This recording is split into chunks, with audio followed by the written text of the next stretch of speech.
Eh, il passe à tonton Jaco et il va sourire. Encore Manike Moutabolingo, Yoka, Mina, Tanzimini. Eh, Manika a présenté Bogos Nae, Bandeko Sosi à Jaco d'amour. Manika a présenté Biso Panike, Balobita Nike, yo. Alobi azo savourer. Panamérique à la Panamérique Bandalungwa, ok.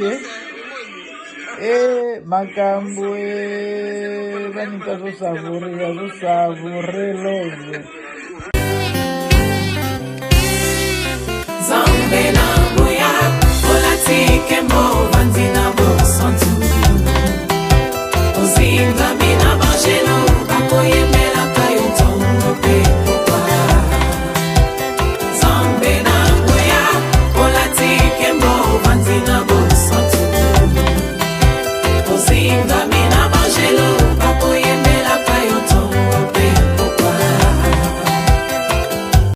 MDG TV, une chaîne Wint pour la cause de Christ.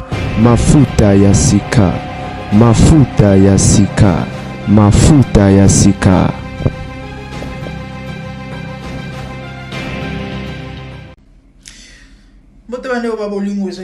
Regarder des temples, quand à cadre actualité, la MIFA, certainement vous allez très bien. Moi je vais bien par la grâce de Dieu, la famille et botu na nini na banaro leka na Facebook na monika rabino bobika ba congolais ba songi na ba page ba boaki ba poste o manika bimisi tanike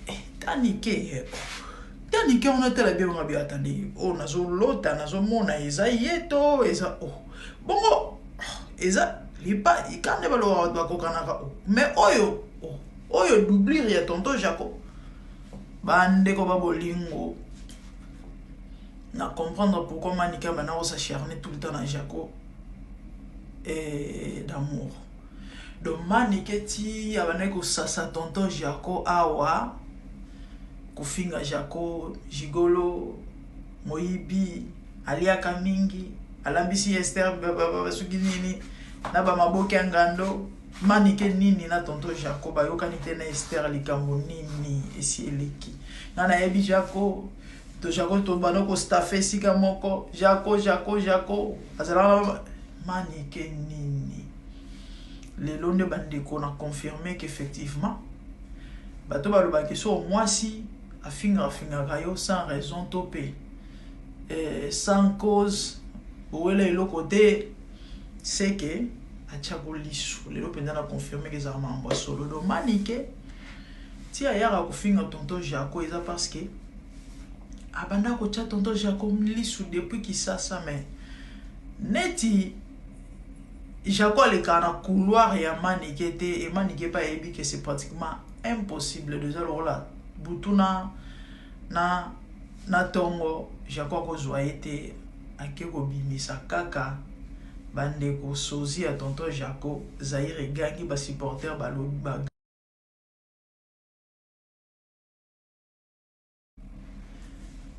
na bande ko ba supporter ba gangi et Manike bande ka uti ko bimisa sozi à tonton Jaco love na ebolingo na ebi poe ke ezongi ba busy andengwana comme ba on ba bomba raté ba photo ba capture ba ocha na réseaux sociaux Manike batu balobi na tuna yo bongo Ronaldo bobala na kati bobala na ko yaki yo ko luka position comme ça obengisa donc azali na raison ya koloba ayu mat Manike ayu mat bonana ba video ya Ronaldo na kisasa chérie ya Manike oyo ya Macron waza jimoko na mwana Manike liboso ni Jonathan ayu mat Manike siko ebela bolingo la kisaka biso na Jonathan o bobalani azo ya Rolanda yo lelo yo okyo kokima ya malili te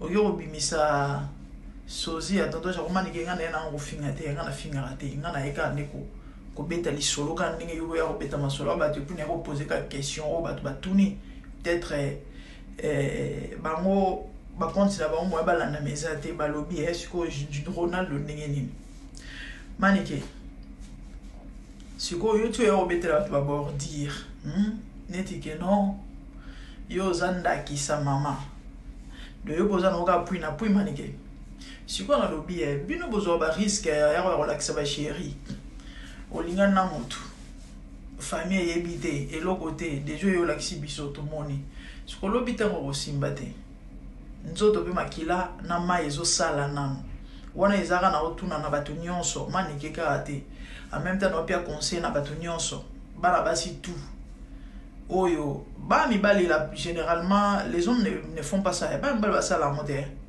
qui aligné moi si mbala mo azwa banyo publier famille yebi ete loko teni nta banyo publier ba mbala basala mote ba mbala basala mote ba basinde basala ngo mingi donc on va en profiter na pesa moi si mon conseil écoute mutu nyonso azali libre na vie hein ya revivre vrai ndenga lingi mais il faut ça très attention tant ozoya ko postara mibali ona babali ote omi pesa moins de chance ya ko bala to père aux relations sérieuses bolingani na fiston famille ele na mbongo te ozui obani ko tchaka fiston na ba miniati ba benga monene profil statut machin anniversaire au publier et simbite bokabwani age pezana surtout que dans nos balité lui beaucoup tena gelor bolingani nzola encore bolingo ezaka so la mwango miso kanga mona on dirait que yende omega yende apocalypse do ye penzako asukisiye aleki mibali to ba exista love mystique carrément on dialo ba moti alors bi mobile la so to zana na no mona neti mutu na ye on dirait mutu on dirait neti boule on dirait zaneti mais tant on a baé bolingo so na otala mutu on dirait parti ndambo ezo zanga on dirait que tous batu ba kufi na koseka la bolingo za mystique mobile mo be tata msusu ana eta za mwana mke bano benga eka di coach mais autant olingi omona mutu on dirait ya angelou otala miso minene wana ya mavrondo bambuma miso ndiye bambuma avocat na yo omona on dirait miso moko boye on dirait moko bolingo aussi là omona otala face et puis so kanda doneti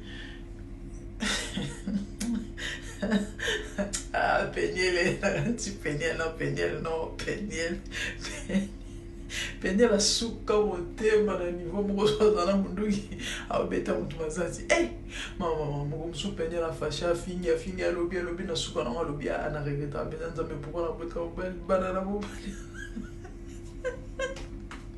afingi alobi abita zolo mundino ne mosi azebi mais tant msu zolo ana bano pesa ngo ba biz bolingo za bongo mama mi bana basi de basala ngo ba mbali kutote ya conseil na opia yo soki na no balite tika kwa ficha ka ba relation na ba profil parce que ba statistique que ba bilo nini OK so mo bala honorer yo là tu as raison mais soki na honorer te kon honorer te tika o sala bilo kwana ola ma bolingo lelo e bilo bite motema moto musicien mo yemba na yebite nani na za mwana muke na mandoka okata na nzemo ota na za mwana muke bolingo zali lelo ko mo susu bolingo zali lelo like ndoki ninge bolingo na bonde mate mo ko musu ko so na mo musu ko boya no ezala rabongo donc conseil gratuit là-bas la basinyoso so ina no balite olingani na mutu si sans pensa qui t'aime yo pour langue love do mona neti que non en tout cas mo ki le suki awa ye penza lokuta boka bona kate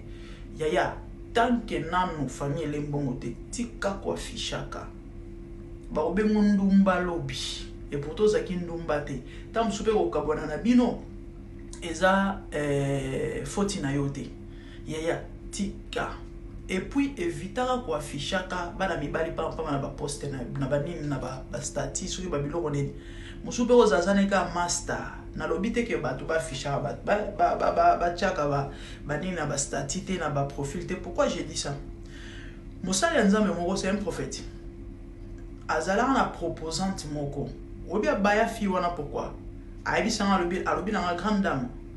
Yo muto te na réseaux sociaux pesa bala basi conseil. Basala eloko te. Ngana mobali et ratese ba mabala.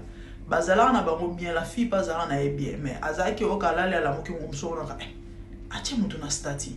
La moki atie mutu na nini na profil. La moki squat chaka banane. Ye na ebite na benga ngo ba rêve na ye ba guna ye ezaka lingaka bango mingi. Ye mingi ezaka ba musicien gospel. Oko lalo la moki atie Mike Kalambai. Olalo la moki atie Moïse Matuta. Moïse Mbiye.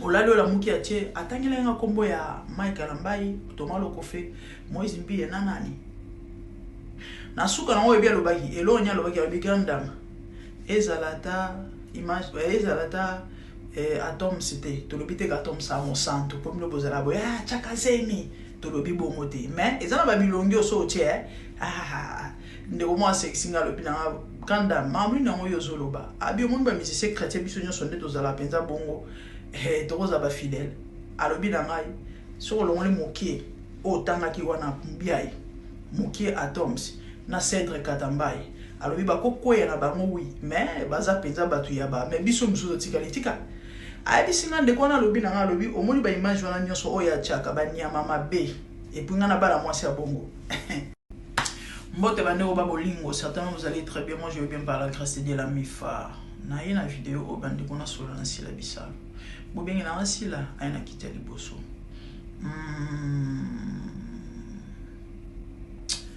te lo mona na lobana na lobana na suka ndeko moko episingo za grande dame na nini grande dame mo ebolo ba français te kalingala lingala grande dame ata vidéo imite la français sur la osala et ça n'a pas signé le français encore un peu mis sur ma cassia français Zambé na longan Congo depuis 2002 français souka na ba na classe siko ana bana na mboka Angleterre baloba anglais na milieu na ngai na loba na communauté na ba lingala siko français faut na se défendre bon comprendre ngai so ebimi moi compliqué comprenez mon émotion na loba français kala na ba français kala et donc vidéo na osama na français si la bisalo mamasi mams docteur Sisi pomba sen si la oka ba comment za moi belé abakou bo compléter par cette vidéo je viens uniquement vous jeter des fleurs par rapport à ce que vous êtes un don du ciel et une grâce, une fierté pour nous les Congolais. Faites la fierté de la communauté congolaise par ce que vous êtes et la personnage de Sila Bissalo, non, de Mams Sila Oka et la personne de Sila Bissalo. Et je vais vous encourager par rapport aux réalités et aux persécutions, si je peux appeler ça comme ça, que vous subissez à cause de la grâce que vous avez, parce que vous êtes juste une victime de la grâce, des insultes, des moqueries. Et courage. Et le célibat n'est pas une fatalité. Et le fait de ne pas avoir des enfants n'est pas la fin du monde. Moi, je le crois. Parce que la Bible dit que pour tous qui vivent, il y a de l'espérance. Que le Seigneur vous bénira un jour avec des enfants, même un enfant. Mais vous en aurez, ne vous en faites pas. Ne regardez pas votre âge.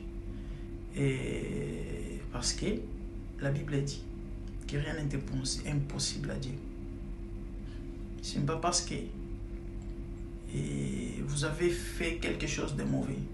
Certainement, vous vous posez des fois des questions en disant, Seigneur, pourquoi? Qu'est-ce que j'ai fait? Un jour, Jésus marchait avec ses disciples. Jean chapitre 9 à partir du 2e verset.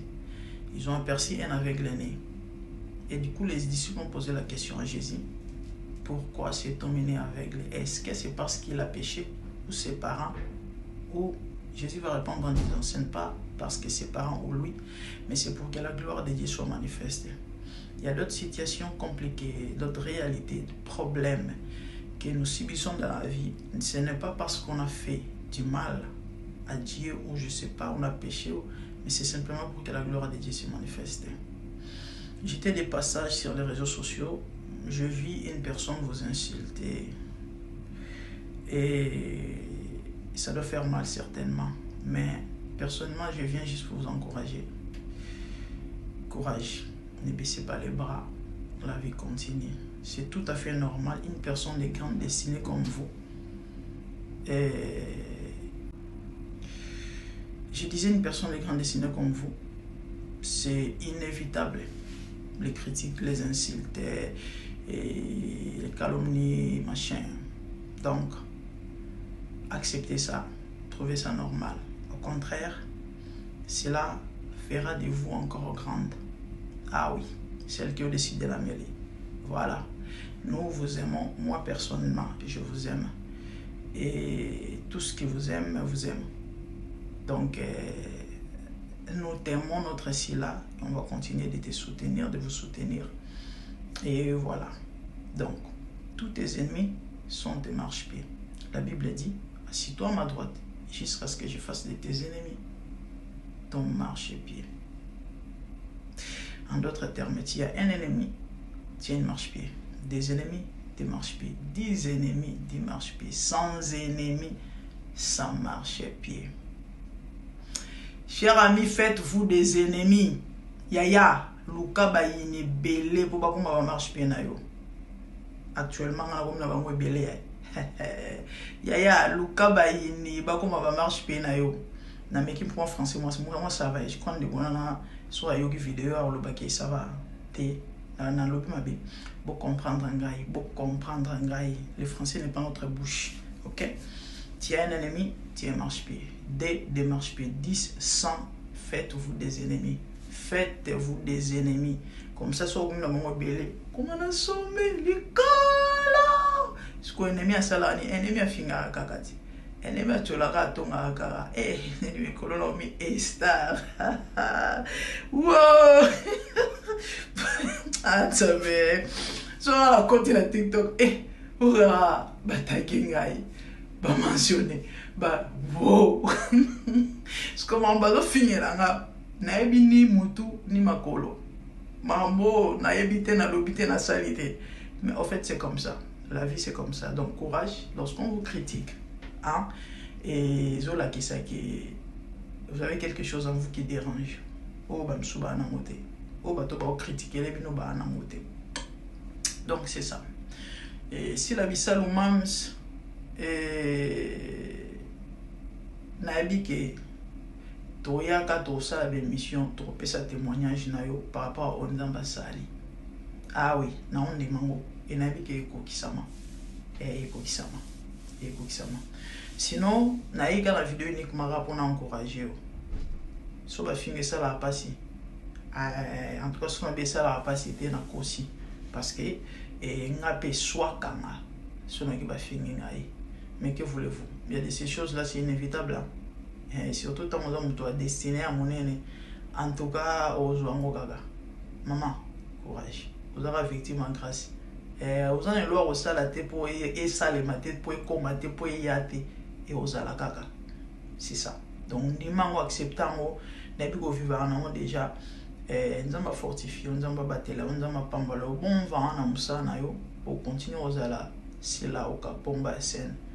Et on continue au matin, surtout que il n'est pas au bakama. Et bisous là-bas. Ciao. Je vis le Seigneur assis sur un trône très élevé, et les pans de sa robe remplissent les temples. Des séraphins s'étaient au-dessus de lui et criaient l'un à l'autre, disaient Saint, Saint, Saint est l'Éternel des armées. Toute la terre est pleine de sa gloire. Dans les cieux des cieux, là où vivent les rois. Il y a des créatures qu'il adore et les loue dans les liens célestes. Là où règne mon roi, il y a des anges qui chantent jour et nuit sa gloire. Les 24 vieillards et les 4 êtres vivants, ensemble avec les anges, chantant son nom en air. Ils ont réussi l'homme d'adorer les rois, car il est l'unique, le seul vrai Dieu. Seigneur, reçois favorablement les paroles de ma bouche, car les portes furent ébranlées dans leur fondement par la voix qui retentissait, et la maison s'était remplie de fumée. Glorifie-toi. Dans les cieux, sur la terre, même sous la terre, tout est l'âme confesse que Jésus est Seigneur, car il est élevé au-dessus de toutes choses, et son nom est au-dessus de tout nom. Jésus, je m'avance devant toi, oh mon Dieu, mon roi, unissant ma voix avec ceux des anges, en jetant nos couronnes et des coups pleins de parfums odoriférants, nous rendons gloire.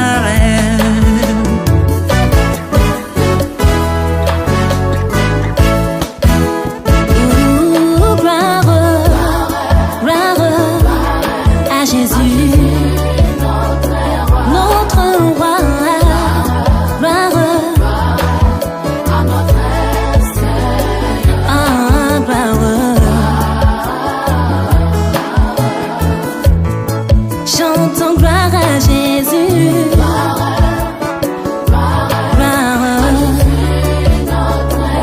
Notre Seigneur, gloire plus haut des cieux.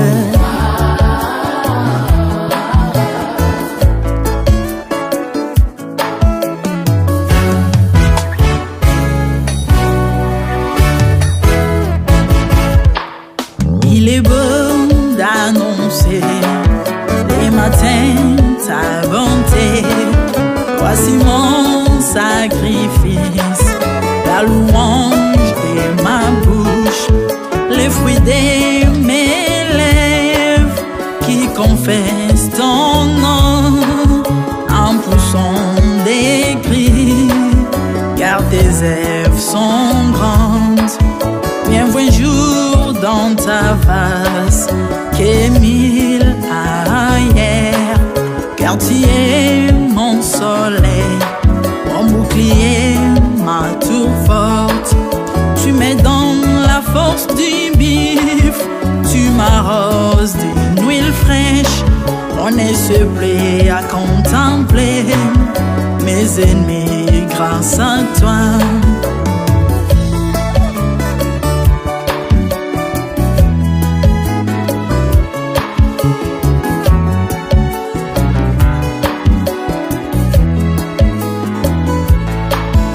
Je prospère dans tes parvis, je porte des fruits, même dans ma vieillesse, plein de sève verdoyant, comme le palmier les justes croissent, et s'élèvent comme les cèdres du Liban plantés dans les jardins de Dieu. Dieu des vengeances s'élève pour venger mes ennemis. Il mettra la fin à la malice de leurs œuvres, car il est le Tout-Puissant, l'Éternel des armées, El Shaddai Adonai, El Elyon Sabaoth. heart.